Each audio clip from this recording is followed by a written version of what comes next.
जय श्री राम। मित्रों, यहाँ तक कि श्री रामचरितमानस की कथा मैंने आपको सुनाई है, जहाँ पर भगवान श्री राम और सुग्रीव की मित्रता स्थापित होती है और भगवान श्री राम बाली वध का प्रण करते हैं। बाली सुग्रीव युद्ध, बाली उद्धार, तारा का विलाप। बाली ने कहा, हे भीरु डरपोक प्रिय, सुनो, श्री रघुनाथ जी समदर्शी हैं। जो कदाचित वे मुझे मारेंगे तो मैं ही स्नात हो जाऊंगा, परम पद को पा जाऊंगा। ऐसा कहकर वह महान अभिमानी बाली सुग्रीव को तिनके के समान जानकर चला। दोनों भीड़ गए। बाली ने सुग्रीव को बहुत धमकाया और घूसा मारकर बड़े जोर जोर से गरजा। तब सुग्रीव व्याकुल होकर भागा। घूसे की चोट उसे वज्र के समान लगी।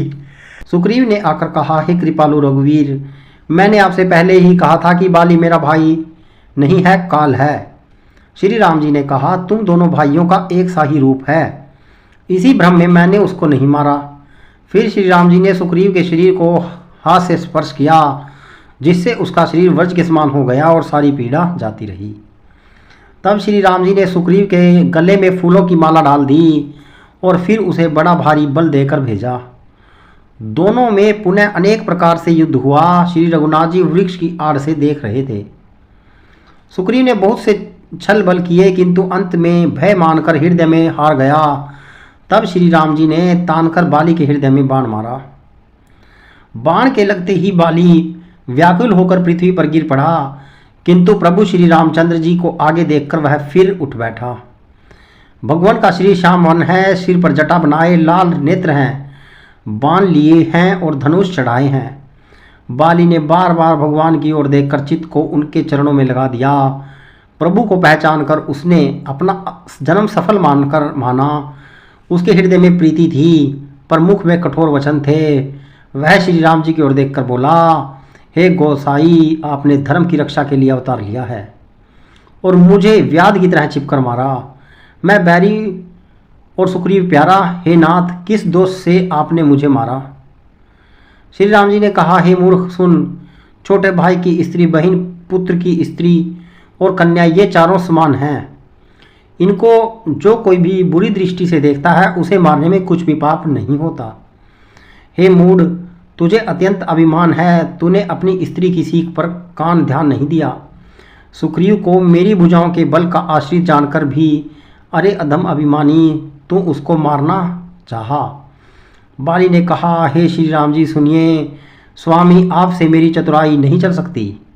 हे प्रभु, अंतकाल में आपकी गति शरण पाकर मैं अब भी पापी ही रहा।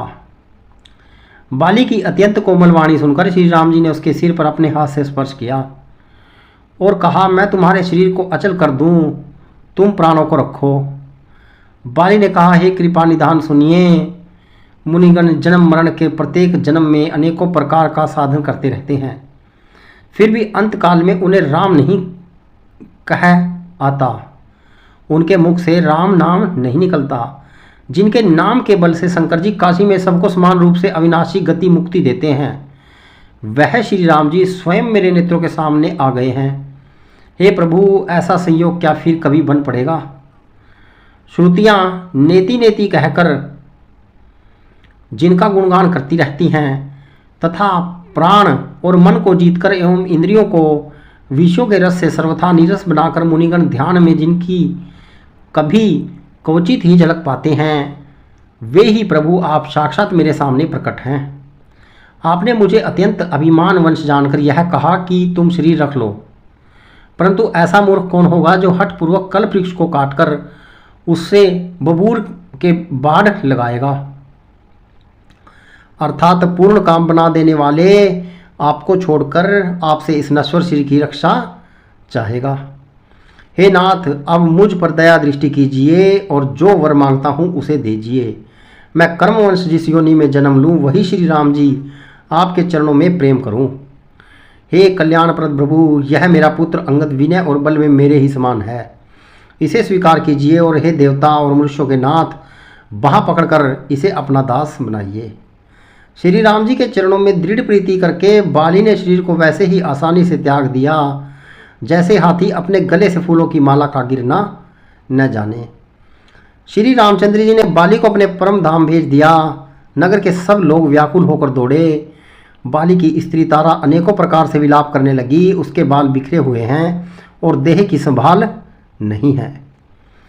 मित्रों, यहाँ पर मैंने बाली वध का वृत्तांत आपको सुनाया है। यदि आपको रामचरितमानस का यह प्रसंग अच्छा लगे तो इसे शेयर जरूर कीजिएगा। जय श्री राम।